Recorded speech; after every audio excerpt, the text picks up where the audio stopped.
Olá, hoje é segunda-feira, 6 de julho, o Panorama está começando. Confira agora o que preparamos para a primeira edição desta semana. No Giro de Notícias, Delegacia Virtual torna-se uma grande aliada da população em tempos de pandemia. Inaugurada a obra do Posto de Saúde de Apoio Rural em Piedade de Caratinga. Divulgado o balanço da campanha de vacinação contra a influenza na cidade das Palmeiras. Veja também como está o nível de inadimplência dos microempreendedores individuais em Minas Gerais. Diabetes, a importância do controle da glicemia na quarentena. E ainda, como alguns profissionais têm buscado se reinventar durante a pandemia. Essas e outras notícias agora no Panorama. O Ministério da Infraestrutura anunciou a entrega de mais obras e a realização de leilões para a concessão de portos, aeroportos e rodovias até o final do ano. No primeiro semestre de 2020, foram entregues 39 obras que totalizaram 3 bilhões e meio de reais em investimentos. Na pandemia vocês vão vender ativo, nosso foco nunca foi arrecadação, não é isso, nosso foco é gerar investimento, melhorar o serviço prestado para o usuário, fazer a diferença na vida das pessoas, né? Melhorar a percepção do que é infraestrutura, aumentar nossa competitividade, reduzir o custo do Brasil e, sobretudo, gerar emprego. Em tempos de pandemia, a Delegacia Virtual é uma aliada imprescindível. Situações de furto, perda de documentos e objetos, acidentes de trânsito sem vítimas, dano, desaparecimento de pessoas, localização de desaparecido e de desconhecido devem ser registradas pela plataforma digital. A recomendação é que o cidadão agende o dia e o horário de comparecimento à unidade policial. Dessa forma, é possível evitar aglomerações. A Polícia Civil de Minas Gerais está trabalhando de forma contínua e ininterrupta, 24 horas por dia, 7 dias por semana, para garantir o bem-estar e a segurança de toda a população mineira. Nós, policiais civis, não podemos parar. Mas se você pode, faça isso pelos seus familiares e por nós também. Procurem a delegacia somente em casos urgentes. Nos demais casos, utilizem-se das plataformas digitais disponibilizadas pela instituição, como a Delegacia Virtual, os e-mails e os próprios telefones das delegacias. Lembrem-se que nós, policiais civis, estamos nos empenhando para dar o máximo nesse momento difícil. Contem sempre conosco. Foi inaugurada a obra do Posto de Saúde de Apoio Rural, realizada com recursos próprios de Piedade de Caratinga. Localizada no povoado do Rio Preto, a nova unidade conta com instalações modernas, recepção, consultórios médicos, de enfermagem, odontológico, salas de curativos, de procedimentos, almoxerifado e banheiros. O espaço vai atender a demanda da comunidade e regiões vizinhas.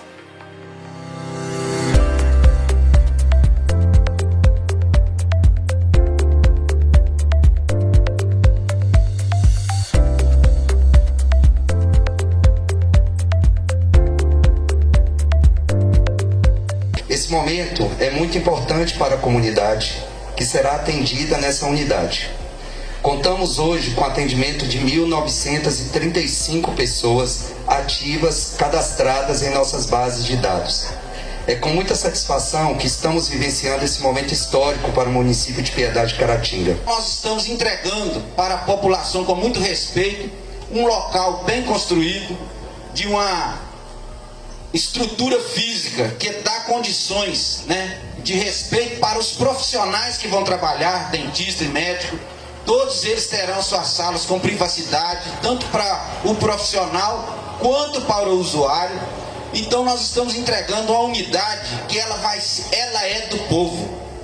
Não é um local alugado, não é um local em que, quando o Ednilson Lopes deixar de ser prefeito, vai mudar de lugar. Mas nós estamos entregando hoje para você, povo do Rio Preto, e para você, povo pietatiano, uma unidade que ela vai ficar aqui para sempre. Foi divulgado o balanço da campanha de vacinação contra a influenza em Caratinga. Segundo o setor de imunização, foi alcançada a cobertura geral de 92,59% dos públicos dos grupos prioritários. Os dados apontam que a cobertura para crianças chegou a 60,13%, para gestantes 62,30%, puérperas 65,71%, adultos de 55 a 59 anos 42,20%, idosos e trabalhadores da saúde 100%. Crianças, gestantes, mulheres que deram à luz recentemente e adultos ficaram abaixo da meta. Portanto, é importante intensificar a necessidade da melhora nessas coberturas. Além disso, já está disponível para a população em geral o restante do estoque de vacinas nas unidades de saúde. A crise provocada pela pandemia do coronavírus tem causado reflexos nos mais variados setores. Em Minas, uma das áreas mais afetadas é a de arrecadação por meio da carga tributária. Há impostos em que a inadimplência se aproxima dos 60% no estado. Dos mais de 1 milhão de microempreendedores individuais em Minas Gerais, 57% não estão em dia com o pagamento do documento de arrecadação mensal do Simples Nacional, de acordo com o ranking divulgado pelo Sebrae, com base nos dados da Receita Federal. A média de inadimplência registrada em abril no estado subiu de 39% em 2019 para 57% neste ano.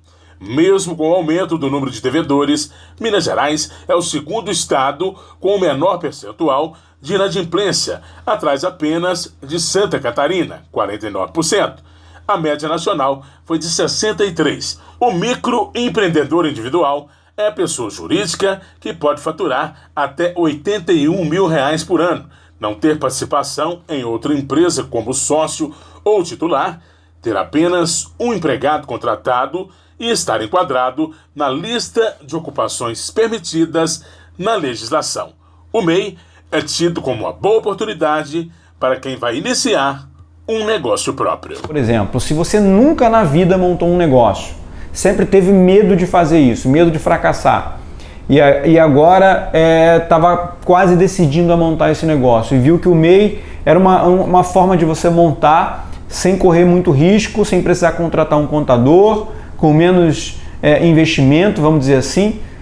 Aí eu vou falar, vai cara, vai fundo. Quem opta por esta categoria de regime tributário simplificado fica isento dos tributos federais, pagando apenas o valor fixo mensal, que varia de R$ 53 a R$ 58.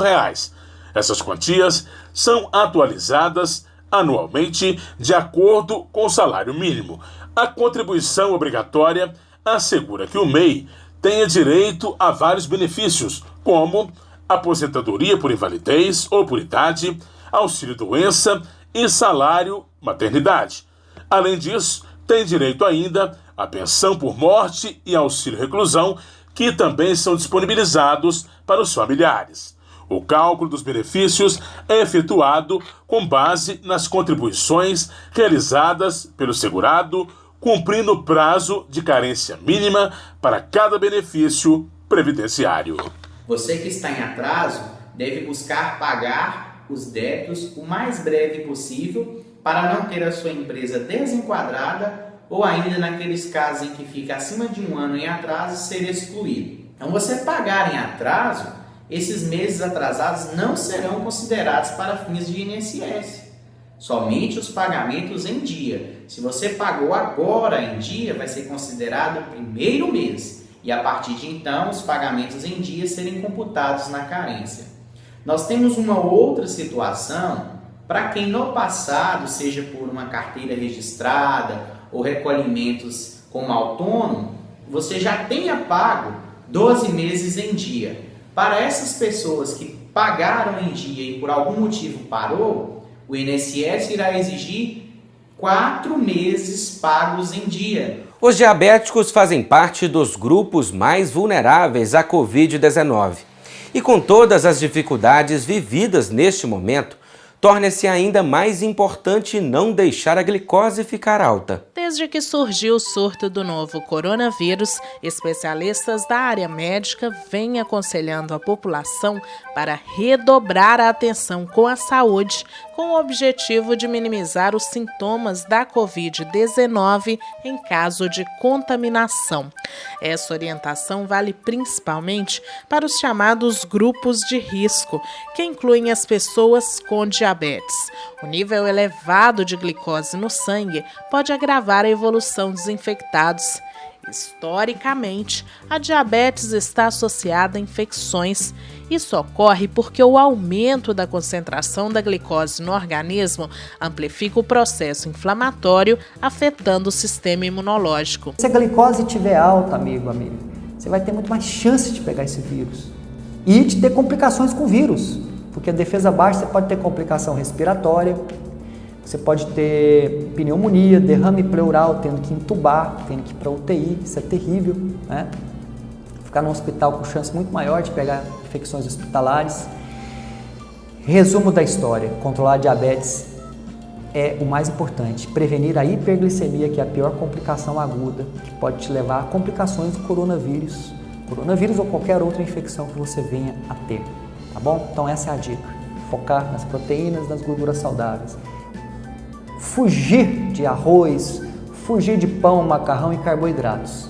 Por isso, os diabéticos devem estar atentos ao nível de glicose no sangue, principalmente nesse período de quarentena. Eles acreditam que a glicemia passou dos 500 e eu fiquei desesperado. A gente precisou fazer um ajuste na insulina basal, que é a insulina de ação lenta que eu aplico de manhã, e uma dosagem antes de dormir. Eu precisei aumentar um pouco mais a dose, sob orientação do meu médico. Por que disso, né? Quando a gente fica confinado numa casa, a gente não faz atividade física como habitualmente, né? Quando a gente sai de casa, por exemplo, a gente caminha, a gente vai para o trabalho, lá se anda bastante, a gente às vezes nem percebe, mas a gente está com o nosso corpo ativo ali, né? Fazendo atividade física. E isso faz também toda a diferença, pelo menos para mim, em relação ao controle da diabetes.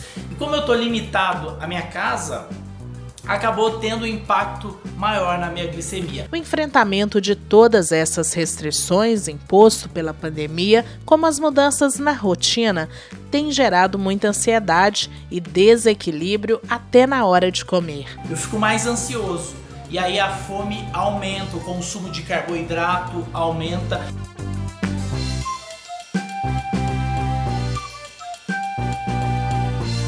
O grande problema da diabetes, da complicação mais aguda, é a hiperglicemia, porque a hiperglicemia, o excesso de glicose, que a maioria dos diabéticos sofre com essa alimentação terrível e errada aí, à base de carboidrato, ela faz com que a defesa caia. Se a imunidade sua cai, você tem grandes chances de contrair esse vírus, muito maior do que uma pessoa comum, né, que está com a saúde em dia, porque a defesa está fraca por conta da glicose estar alta. Então a pior complicação que tem que ser prevenida é a hiperglicemia. A boa notícia é, você previne isso com alimentação de baixo carboidrato, rica em gorduras saudáveis, uma suplementação para fortalecer a defesa também vai ajudar muito, a base de vitamina C, vitamina D, tá? 5.000 unidades por dia, e a vitamina E presente aí nas gorduras saudáveis, gema do ovo, oleaginosas aí nas castanhas em geral, azeite de oliva e também no abacate. Ou seja, a alimentação é importante e a atividade física também, mesmo que dentro de casa. Mas eu tô me esforçando, viu? Tô tentando fazer atividade física todos os dias e eu tenho prova disso.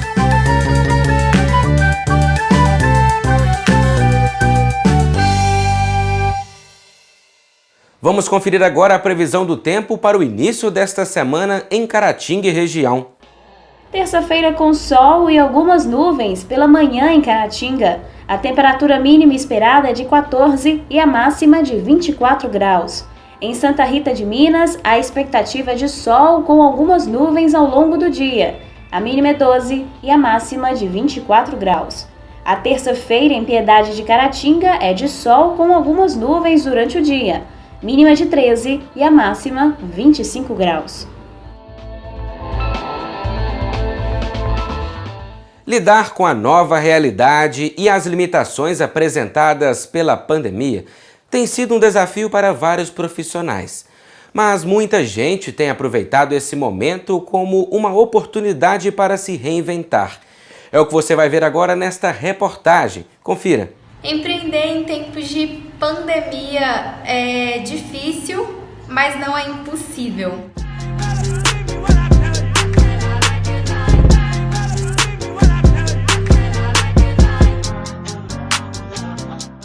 E assim, a maquiadora de Caratinga tem conquistado a internet com vídeos práticos e bem-humorados.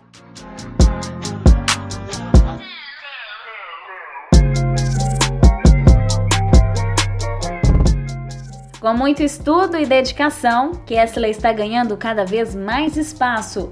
Nesse período de pandemia, conseguiu estruturar o próprio curso de automaquiagem online.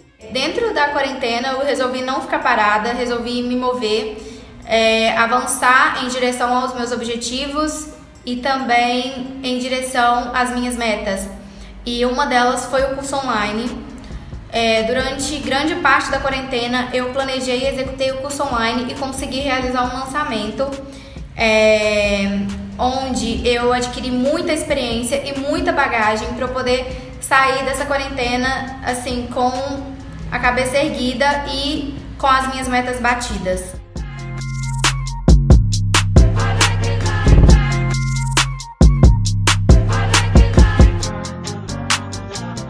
O setor da beleza cresceu pelo menos 10% por ano na última década e está entre os 10 principais segmentos comerciais do país. As informações são da Associação Brasileira de Higiene Pessoal, Perfumaria e Cosmético, que divulgou também que esse mercado garante um faturamento anual de 100 bilhões de reais. Quem consegue enxergar potencial na área e fazer os investimentos necessários consegue se destacar. Tem gente que até encara trocar de carreira para seguir a própria empolgação. Eu sempre tive paixão pela maquiagem, inclusive as minhas primeiras clientes surgiram, eu não tinha nenhum curso na área, porque as pessoas viam eu me maquiando e achavam que eu maquiava bem, queriam fazer aquele serviço comigo, mesmo eu não trabalhando com isso. E daí eu vi a necessidade de me profissionalizar, mas nunca deixei de trabalhar no comércio. Até que agora, em 2020, eu tive a oportunidade de viver somente disso. Eu fiquei desempregada, eu tinha um bebê e eu precisava cuidar do meu filho, porque pagar uma escolinha é absurdamente caro. Então eu pensei, vou empreender, porque eu vou trabalhar de casa, né? Vou conseguir me sustentar e cuidar do meu filho ao mesmo tempo.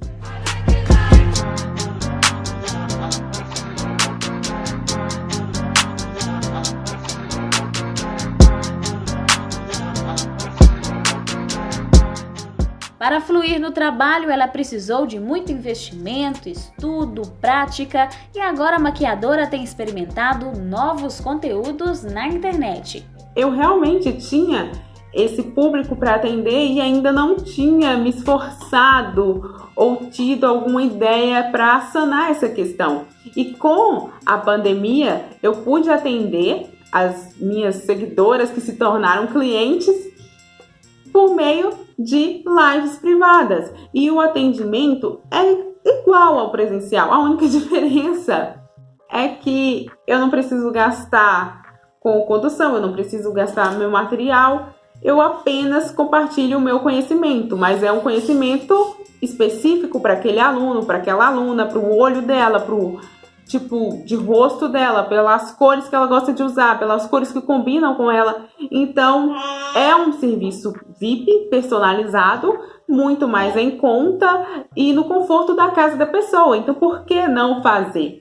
Karine, que atualmente mora em Sete Lagoas, fala sobre empreender em tempos de crise. E é isso que as pessoas têm que pensar, né? Independente do segmento em que você trabalha, de ver a oportunidade na crise, de investir em algo que você gosta e de sanar questões dos seus clientes. Porque quando você é empreendedor, você tem que pensar no que vai ajudar o seu cliente também. Porque se você resolve o problema do seu cliente, você cativa ele e ele volta a consumir com você. As histórias dessas mulheres têm muita coisa em comum. A força de vontade de cada uma delas é o que mais contagia, e é essa força que impulsiona diariamente. Elas servem como inspiração para todos nós.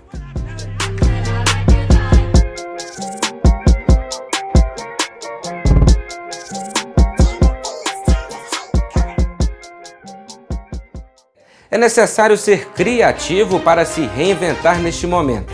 E nunca devemos esquecer de usar a criatividade também para nos protegermos contra o novo coronavírus. As máscaras caseiras, que podem ser feitas com estampas variadas, por exemplo, continuam sendo uma ótima forma de proteção. Estamos encerrando a primeira edição desta semana. Nas nossas redes sociais você pode seguir informado sobre as principais notícias da atualidade. Se você ainda não conhece o Facebook e o Instagram do Jornal Panorama, vale a pena acessar os nossos conteúdos. Vamos ficando por aqui. Muito obrigado pela audiência e companhia. Uma ótima semana a todos e até amanhã.